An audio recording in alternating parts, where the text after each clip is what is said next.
raw masaya si Boyeng Rimulya at iba pa niyang mga kasamahan o ang ibang kaalyado na may posisyon sa gobyerno na maaresto ang dating Pangulong Duterte at dalhin sa The Hague, Netherlands. Ngunit teka lang muna, ano ito? Mukhang huli kayo ngayon sa video. Ano itong nagtatawanan at nagbubungisan pa na inilabas na video online na parang di naman halata na masaya pa sila sa nangyari sa dating Pangulo? At si National Security Advisor Eduardo Año ay tahasang sinabi na sa kabila ng lahat na nangyari sa dating Pangulo ay sinabing friends pa daw sila ni former President Rodrigo Duterte. Ngunit ang kanyang loyalty ay nasa bansa raw at hindi sa kung kanino man. Kapaano nga ba mapapatunayan ni DOJ Boyeng Rimulya na hindi sila naging masaya sa di umano'y iligal na pagkakaaresto ni dating Pangulong Duterte para isuko sa dayuhang hukuman at dalhin sa The Hague, Netherlands?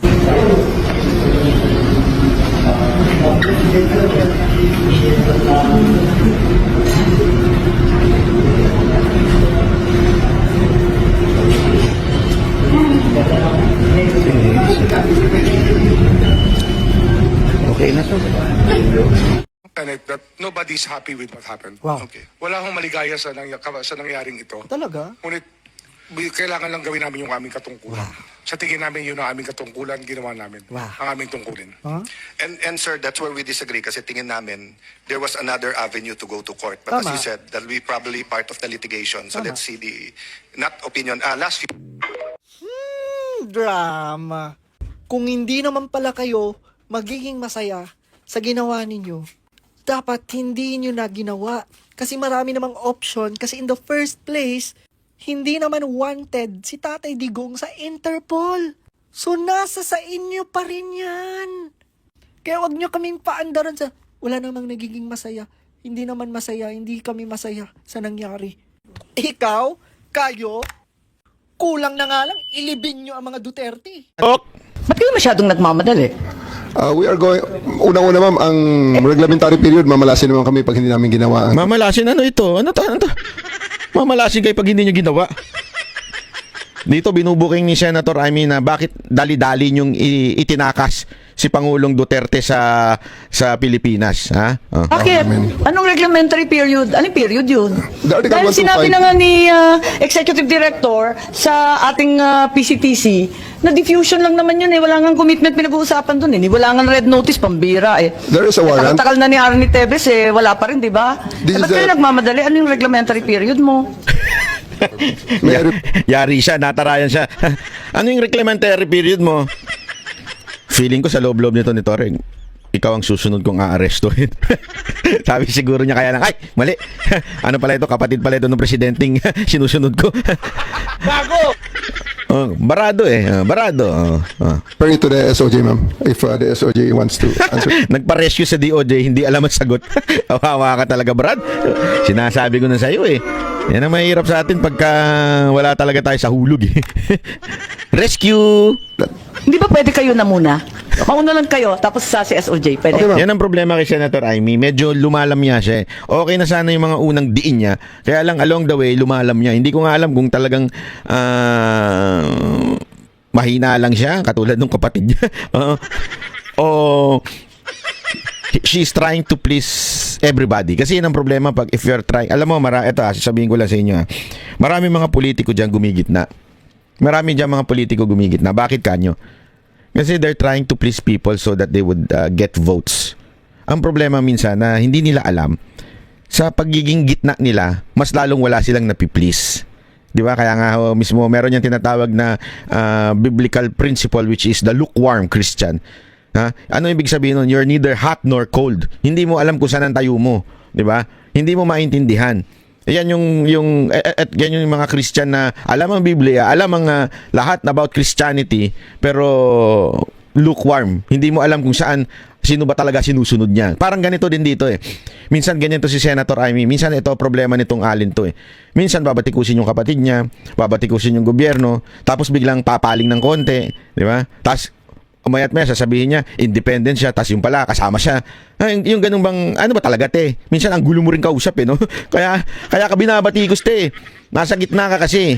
Oh, eto, tingnan mo, ngumiti ka pa. Sana diniin mo na lang ng todo si Torre. Di ba? O, ba't di ikaw sumagot? Ikaw yung ikaw yung umaresto, ba't di ikaw sumagot? Bakit may papasa sa DOJ? Nandiyon sila ba umaresto? Ikaw ang umaresto. Okay. My main processes during the time is that I have implemented a warrant, and it is therefore the person is already arrested by virtue of a legal warrant, and Article 125 comes into play of the revised penal code, which is entitled delivery of persons legally arrested to the proper judicial authority, and I do believe at this point the judicial authority will be the ICC. Therefore, I have to abide with that Article 125 of the So revised inaamin penal mo code. warrantless arresto?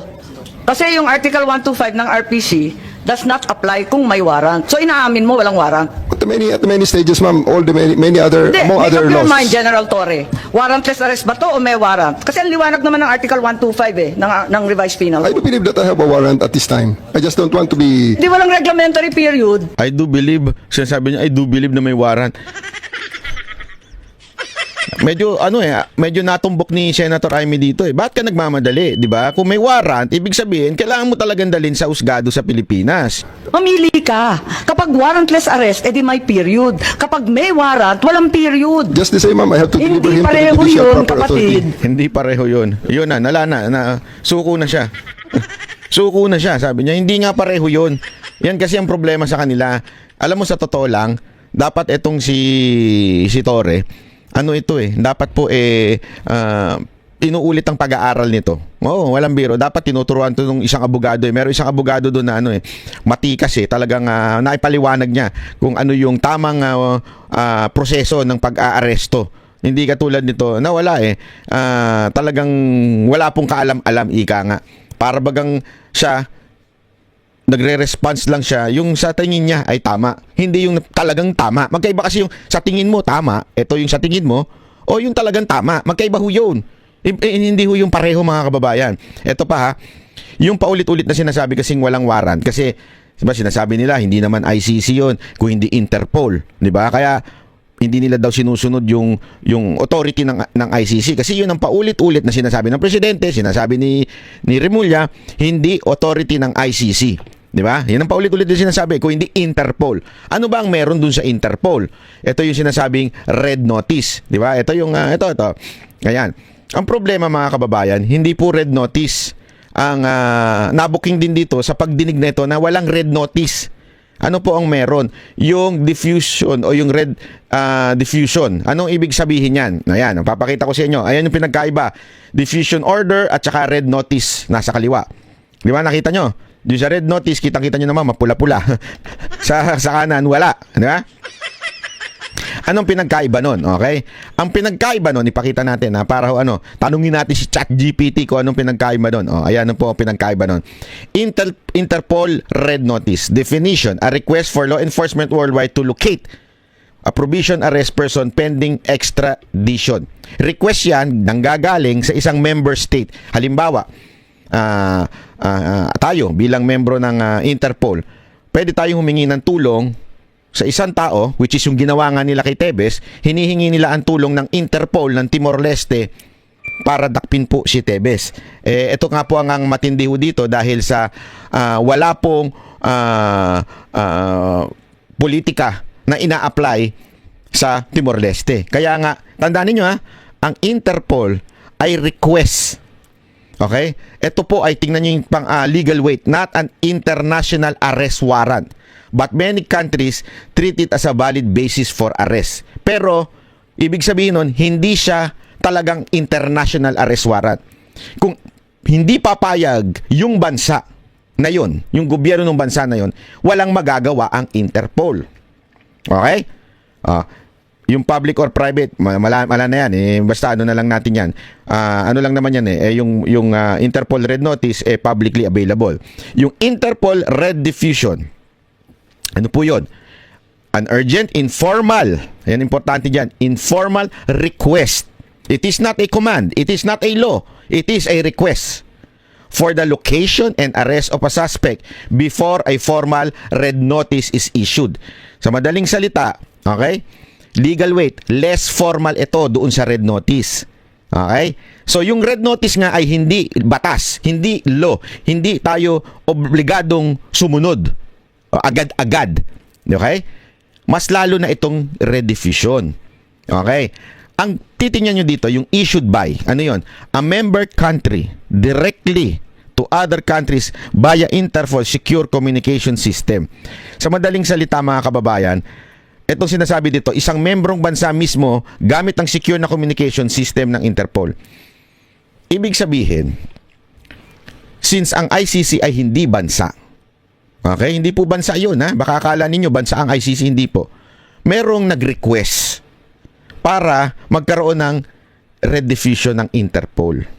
At napag-alaman natin yan, di ba? Marami na ho nag-vlog niyan. That request came from our own government. How? By through media. Binibigyan nila ng idea ang Interpol. At may gumapang sa Interpol para magkaroon ng red diffusion si Pangulong Duterte para ngayon gagawin nilang dahilan na hindi kami sumunod sa ICC pero sumunod kami sa Interpol. Pero ang totoo niyan, merong nag-request. Pangalawa, even if this is less ang kanyang weight, ibig sabihin less ang demand ng diffusion, bakit natin sinunod?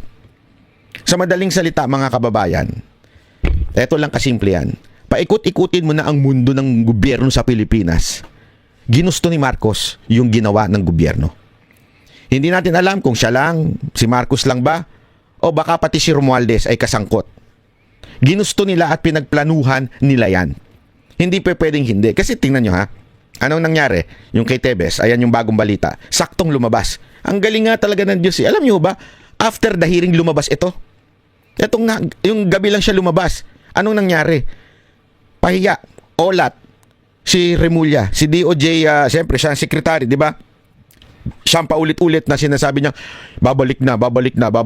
O kaya nga yung mga media, nagabang pa kayo sa airport eh. Babalik na yan si Tebes, maano na yan. O, anong ginawa ng Timor-Leste? Ginrant niya yung appeal na i-block yung extradition. Sa madaling salita, ang Pilipinas humingi ng tulong sa Interpol sa Timor-Leste. Anong sabi ng Timor-Leste? Chotomate kudasay. Hindi, iba yun. Ang sinabi ng Timor-Leste, sandali, pag-aaralan namin ito sa korte. Paaayusin namin to. Hihinga namin ng panig ang inaakusa na si Tebes. Kung dapat pa naming i-extradite siya papunta sa bansa ninyo. Tandaan nyo ha, Pilipino si Tebes, and yet, hindi pumayag ang Timor-Leste. Nung nakita nila, syempre, nag-decide sila eh. Ayan no, decided unanimously to grant an appeal. Ibig sabihin mga kababayan, yung Timor-Leste, naiintindihan ang batas. Yung Timor-Leste, naiintindihan nila yung pwede lamang gawin nitong Interpol. Naintindihan niyo ibig sabihin? Oh, anong ibig pa? Ibig lamang pong sabihin nito, tayong mga Pilipino, lalong-lalo na si Secretary Remulla sa DOJ, na ang pilit niyang ginagano ng Timor-Leste. Inaano niya si Timor-Leste. Para bagang inuutusan niya ang Timor-Leste na sumunod.